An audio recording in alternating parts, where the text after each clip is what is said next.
Untuk proses instalasi Docker, silakan teman-teman mengunjungi situs docs.docker.com, nah kemudian klik menu manual. Nah, untuk proses instalasi Docker terdapat dua metode. Yang pertama itu ada Docker Desktop, yang kedua itu ada Docker Engine.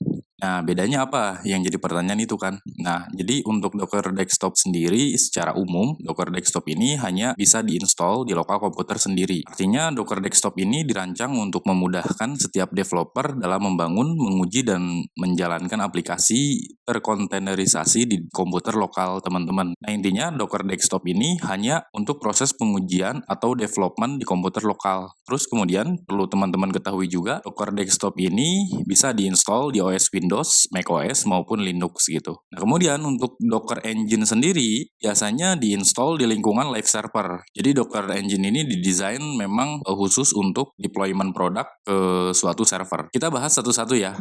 Pertama kita fokus dulu ke Docker Desktop. Nah, teman-teman klik menu Docker Desktop, kemudian setup, kemudian install. Nah, untuk proses instalasi Docker Desktop ini, saya tidak akan menjelaskan secara detail atau secara step by step. Tapi teman-teman jangan khawatir, karena di sini ada panduannya, jadi teman-teman bisa langsung baca dan ikuti. Nah, di sini ada beberapa jenis OS, yaitu Windows, macOS, dan Linux untuk proses instalasi Docker Desktop. Silahkan teman-teman menyesuaikan jenis OS teman-teman, karena kebetulan saya menggunakan macOS, jadi di sini saya pilih macOS.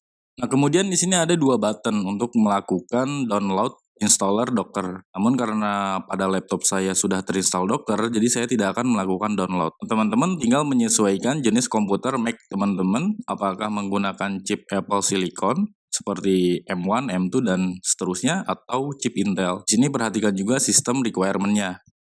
Untuk proses installnya, teman-teman bisa baca di sini. Nah, untuk proses instalasi macOS sendiri cukup simpel. Teman-teman tinggal download file docker.img-nya, kemudian double klik untuk docker.img-nya untuk membuka installer filenya. Kemudian drag icon dockernya ke folder application. Nah, jadi sesimpel itu ya. Nah, kemudian untuk instalasi Windows sendiri, teman-teman bisa cek di sini. Nah, untuk proses instalasinya teman-teman bisa baca di sini ya.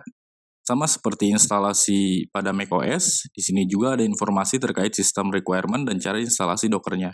Nah, untuk Linux sendiri, di sini banyak jenisnya, ada Ubuntu, Debian, Fedora, dan lain-lain. Silahkan disesuaikan saja, karena cara install masing-masing OS-nya itu berbeda. Nah, jika teman-teman menggunakan macOS seperti saya, jika berhasil dalam proses instalasinya, maka akan seperti ini. Kita double klik saja pada Docker app untuk melihat tampilan dari Docker Desktop. Nah, di sini sedang proses running Docker Desktop-nya, kita tunggu.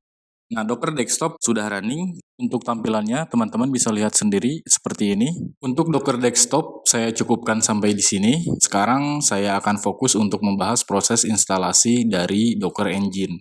Untuk proses instalasi Docker Engine sendiri, seperti yang sudah saya singgung di awal video, bahwa proses instalasinya dilakukan di server. Jadi teman-teman harus menyediakan server atau VM atau cloud untuk proses instalasinya. Kebetulan di sini saya mempunyai satu buah server, jadi saya akan langsung demokan saja untuk proses instalasinya. Sebelumnya, kita cek ada dokumentasi Dockernya. Pada sidebar left itu klik Docker Engine. Nah, di sini ada menu install. Jika diklik, di sini banyak macam OS Linux-nya. Karena pada server saya menggunakan Ubuntu, jadi saya pilih menu Ubuntu.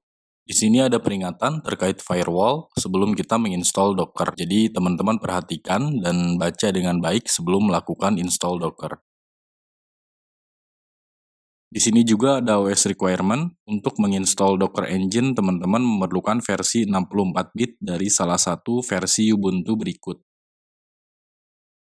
Di sini ada informasi terkait uninstall old version ya. Nah, teman-teman bisa mengikuti langkah-langkahnya jika pada server teman-teman sebelumnya pernah menginstall Docker dan ingin di-uninstall gitu. Perintah penghapusan ini memastikan bahwa tidak ada instalasi Docker yang tersisa dari percobaan sebelumnya yang dapat menyebabkan konflik dengan instalasi baru. Karena pada VM saya sebelumnya belum pernah diinstal Docker, jadi perintah ini saya abaikan saja ya dan langsung masuk ke panduan untuk instalasi Docker.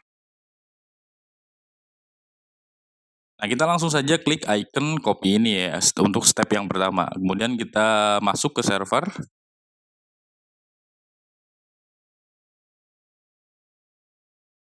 Dari perintah yang kita input barusan, ada beberapa hal yang akan dijalankan. Itu yang pertama itu memperbarui daftar paket repository, kemudian yang kedua install sertifikat otoritas atau CA, kemudian yang ketiga itu membuat direktori etc apt keyrings jika belum ada. Langkah selanjutnya adalah mendownload kunci GPG resmi Docker dari URL yang diberikan. Nah, kemudian yang terakhir itu menambahkan repository ke sumber apt. Nah, lalu memperbarui daftar paket yang tersedia dari repository yang baru ditambahkan. Nah, jadi dari perintah tersebut kita baru sebatas mengatur saja apa yang perlu di-prepare sebelum install Docker. Nah, selanjutnya kita copy perintah untuk step yang kedua, yaitu melakukan proses instalasi untuk Docker versi terbaru. Namun jika teman-teman ingin melakukan proses instalasi Docker dengan versi sebelumnya, teman-teman bisa cek di tab specific version. Nah, silahkan teman-teman sesuaikan saja versi Docker yang ingin diinstal.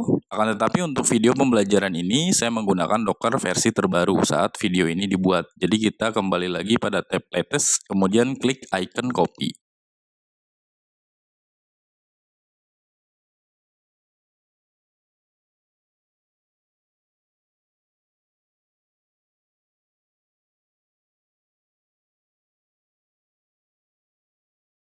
Terakhir, kita bisa mengecek apakah instalasi Docker sudah berhasil dengan cara menjalankan image hello world. Untuk itu, kita copy untuk step yang ketiga ini. Nah, perintah Docker run hello world ini akan mendownload image pada repository Docker Hub lalu menjalankan kontainer pada image hello world.